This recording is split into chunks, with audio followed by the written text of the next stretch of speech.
డబ్బులు ధారపోస్తే కృష్ణా, గుంటూరు, గోదావరి జిల్లాల్లో గెలిచారని ప్రజాశాంతి పార్టీ వ్యవస్థాపక అధ్యక్షులు కేఏ పాల్ సంచలన వ్యాఖ్యలు చేశారు.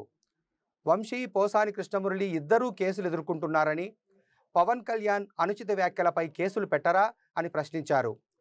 109, 144 ఐపీసీ ప్రకారం చట్టవిరుద్ధంగా ఎలక్షన్ హామీలు ఇచ్చారని, కొడాలి, రోజా, జగన్లను త్వరలోనే అరెస్టు చేస్తారని అనుమానాలు వ్యక్తం చేశారు. తాను మీతో ఉంటే మిమ్మల్ని ఎవరూ ఏమీ చేయలేరని, నిరుద్యోగులంతా ప్రజాశాంతి పార్టీకి సపోర్ట్ చేయాలని విజ్ఞప్తి చేశారు. యుద్ధాలు పెంచుతున్నది నరేంద్ర మోడీ అని, కులాల మధ్య యుద్ధం, మణిపూర్లో యుద్ధం మోడీ చేయిస్తారని అన్నారు. బీజేపీ కథం ఎందుకు కథం? వారిచ్చిన వాగ్దానాలు నెరవేర్చనందుకు. 1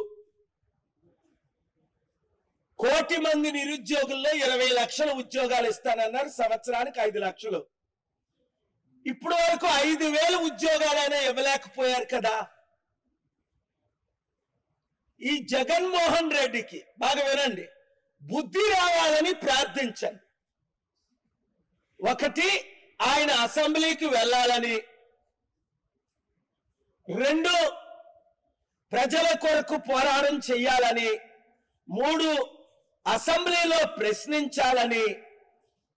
4, ఆయన కొరకు అరెస్టులు చేస్తున్నది నేను ఖండిస్తుంటే, 9 నెలలుగా ఆయనకు మద్దతు ఇస్తుంటే, పోలీసు 2 సంవత్సరాల క్రిందట అవినాష్ రెడ్డిని అరెస్ట్ చేస్తుంటే 3,000 మంది సిబిఐలు వచ్చి నేను తీవ్రంగా ఖండిస్తే, అవినాష్ రెడ్డి కనీసం థ్యాంక్స్ చెప్తానని, అరే కేఏ పాల్ కలొద్దు, వందనాలు చెప్పొద్దు, దేవుడు నీతో ఉండగా జగన్మోహన్ రెడ్డి నేను నీతో ఉండగా నీకు హాని జరగదు.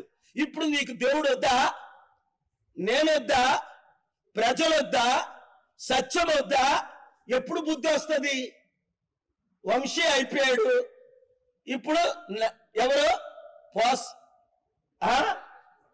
పోసాని కృష్ణమురళి పాపం ఆయన నాకు కాల్ చేశాడు 3-4 సార్లు. ఇంటర్వ్యూ ఏదో హెచ్టీవీ కొరకు దేనికో హై టీవీ ఇంటర్వ్యూ చేయమని 2 years బ్యాక్. హిట్ టీవీ ఆయన నేను ఎప్పుడు కలవలా. ఆయన మీద 14 కేసులాట. ఏమనంటే బూతులు తిట్టాడు.